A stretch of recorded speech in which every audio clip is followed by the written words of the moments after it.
Hey everybody, welcome to the channel. Today we're going to be flying the Pika with the power pod.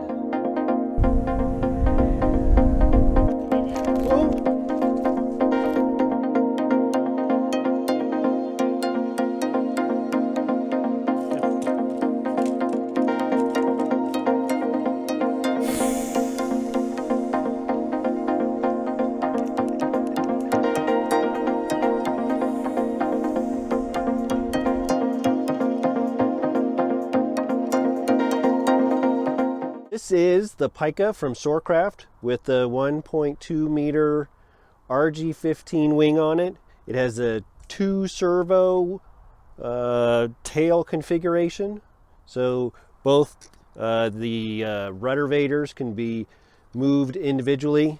There's 2 servos that are underneath the wing, and I'm using the FR Sky 8-channel radio inside and it's a drone motor. It's a 2212 1400 kilovolt motor, and it has it's a 30 amp ESC and a 1000 milliamp hour battery. All up weight on this thing is 850 grams. So this is all PLA.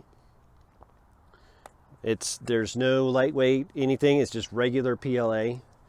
It's got the solid 6mm carbon, as well as the other 1x4 carbon supports in it, and the carbon in the fuselage and the carbon in the tail. So it is a 4-servo wing, so it's got flaps. So this is a fresh build on this, so it's a maiden flight. This is how I built it. Right here are all the printed parts for the Pika fuselage, and here is the instructions, as well as the diagram for how it goes together. So in Cura, to make sure that you are printing correctly, you can match the print time and print weight.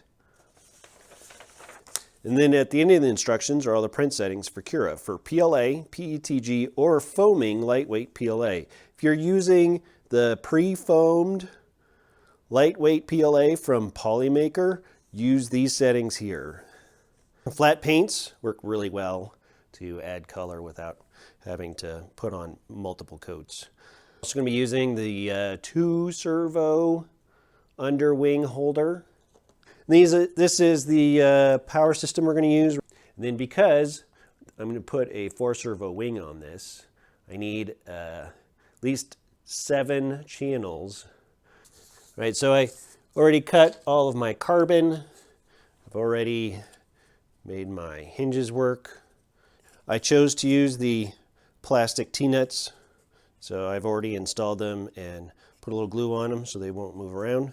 Servo tray has 2 servos in it. If you're going to use the longer servo arms, you can use the upper. If you're going to use the shorter, use the lower. Make sure you test fit all the carbon in all the carbon channels, and make sure everything fits the way you want it to before you get out any glue. Okay, we test fit everything together and make sure that all the seams and stuff line up. Sand, file, whatever you need to do to get it to fit the way you want. You want to make sure that your carbon longerons come all the way to the firewall or the front where the motor mounts, and all the way to the back, all the way to 610 millimeters long, so you can cut them a little short.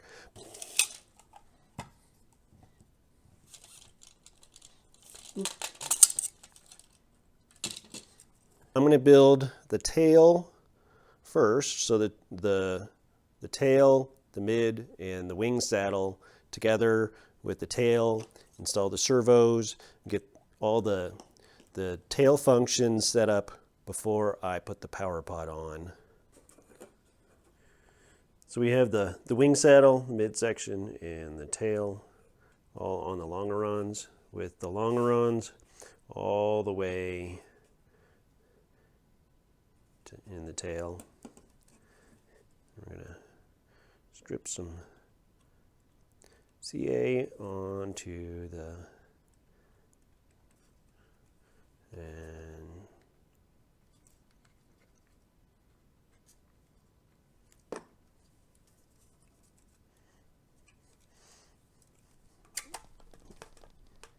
make sure it all the way seats.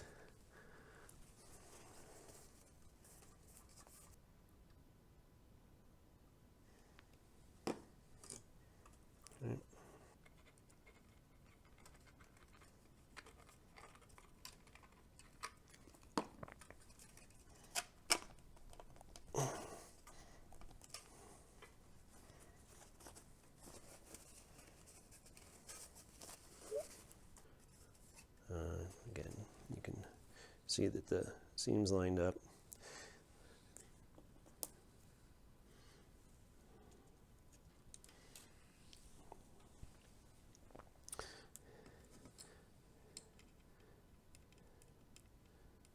Place, but in this case, it's relatively tight.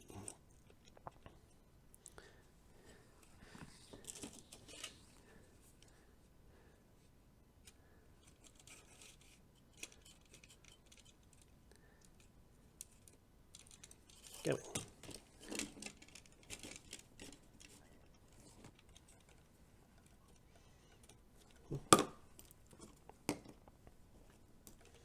All right.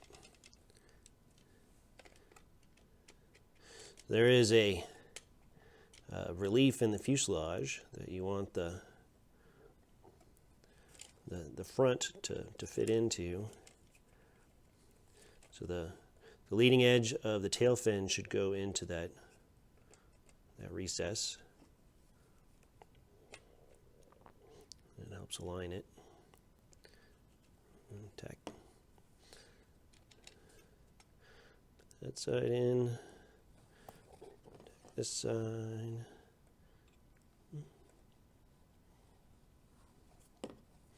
Now you can add glue to the carbon holes to the bottom.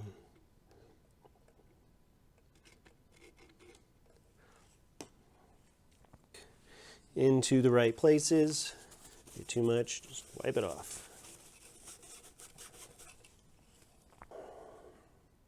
So we'll let this dry, and you can put together your servo tray. These little servos I'm using are Emax servos. They're the ES9051s. So they're a 4-gram servo. So they're smaller than the 9-gram servos. They're like half the size. And you can get these from Loft Hobbies for like $5 a piece. They're a little more expensive on Amazon. There are some 3.7 gram servos that will also fit the servo tray. But they end up being like $5 a piece too. And the Emax servos are good servos. All right, so I have my servos connected, got my push rods, and I've tacked my push rods in place on the servo tray, and have everything. I have all the screws in, and I can test to make sure it's push for up elevator. And got some rudder. Program, which is available on RC Soar, and this is the eSoar Plus. So, and it's the V-tail version of it. V-tail, and it's set up to have throttle on this particular slide, but I'm going to move it to this one because I'm left-handed. And it's very convenient to be able to throw with my left hand and be able to actuate the throttle with the right.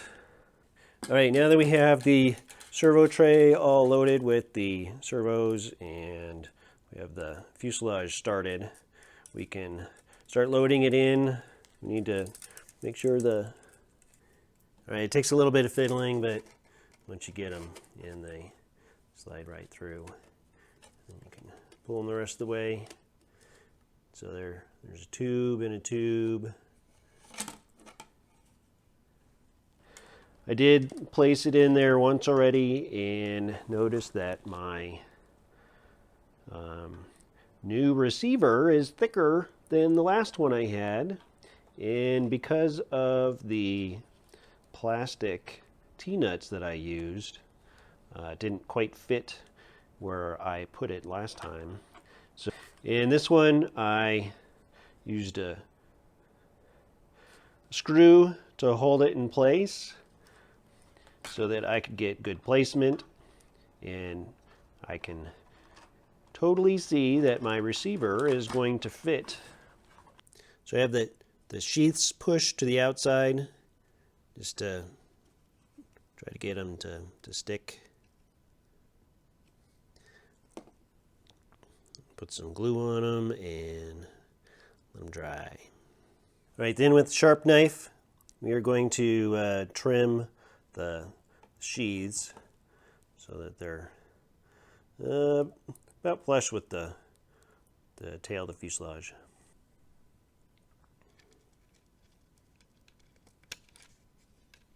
All right, with a little finagling, you can get it in there.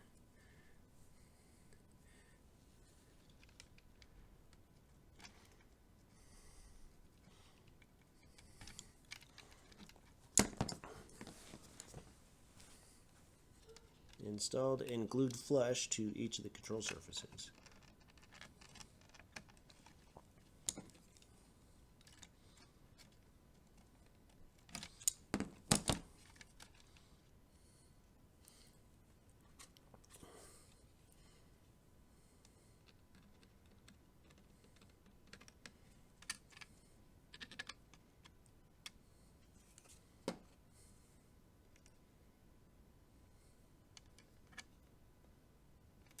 There.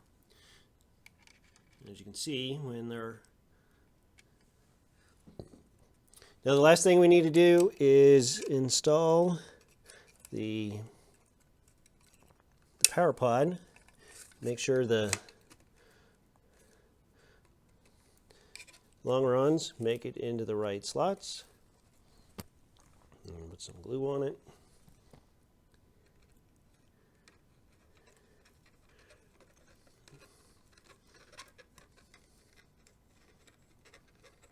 Glue.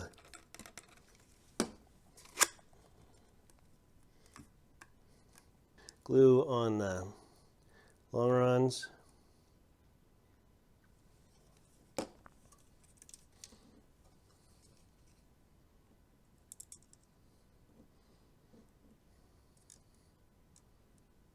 With the power pod nose installed, I can install my motor. I usually have the wires run down the side channel, and it's just 4 screws. Nuts go in the recess. All right, so now the motor's installed. We have all the pieces that need to go inside it. So the fuselage is complete, but we need to build the wing to put the wing on in order to figure out the right CG location for all the pieces to go. It is a little bit of a cram to get the Archer GR8 underneath the wing, moving the servos further back. The GRX8 is basically the same size, it just doesn't have the plastic case. You can take the plastic case off this one and get a little bit more room, but not nearly as well as the 6-channel or my old 7-channel that I was using that I designed it around. However, you can still get it to fit, it still works. As I run the longer 1-inch wing bolts, I cut this one down that goes in this slot so that it won't interfere with the servo.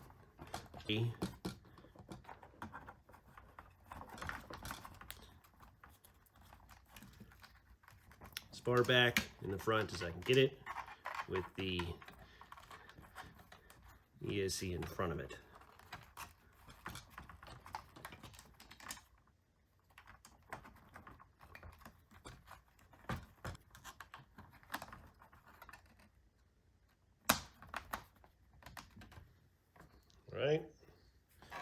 So the RG15, the CG should be at 52 millimeters back from the leading edge.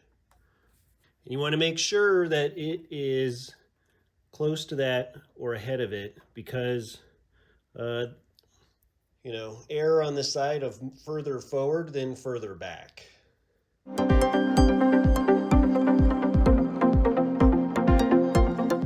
Trying out a new flying site. The park I have been flying at, you know, it's just flat.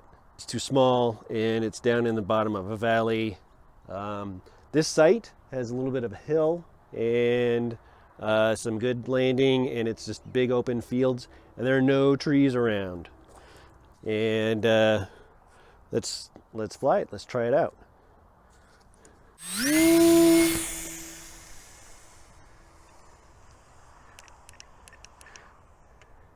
So this is maiden flight. Oh.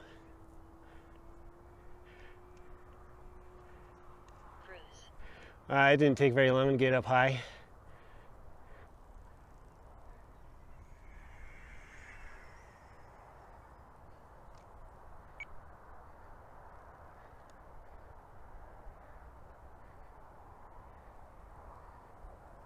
Power.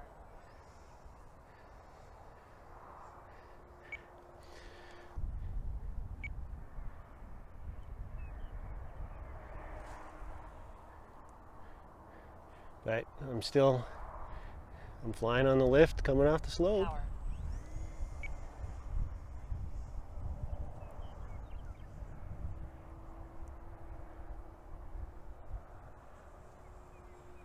Cruise.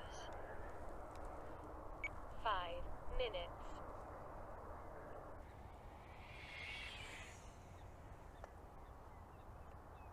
Not bad for a maiden flight.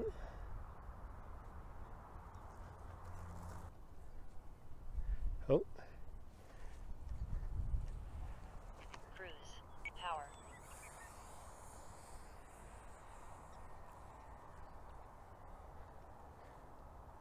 Just practicing. 15 minutes. Whoa. Cruise. Not bad for main flight. Looks like it survived.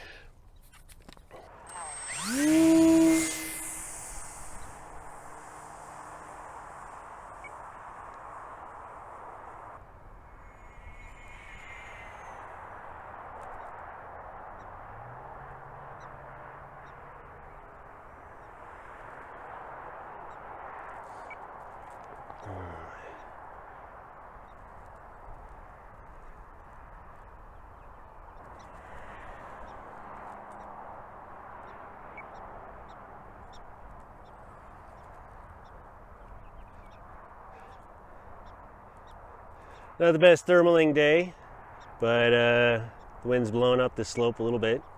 Power. There's some weather off in the distance.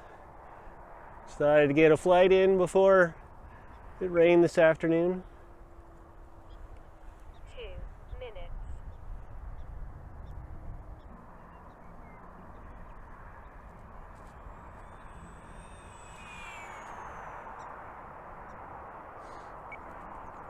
It's kind of a new slope for me.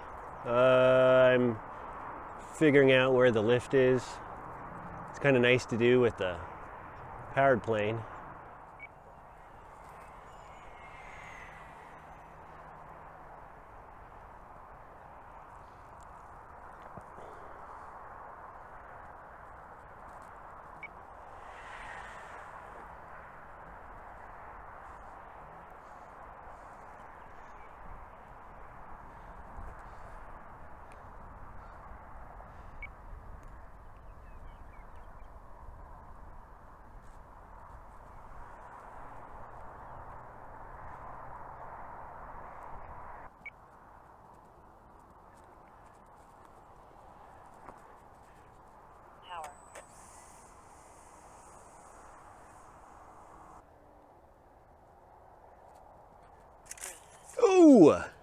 Landing.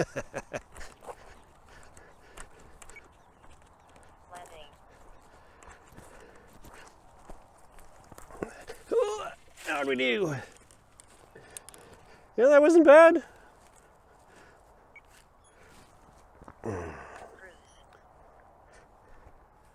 Landing.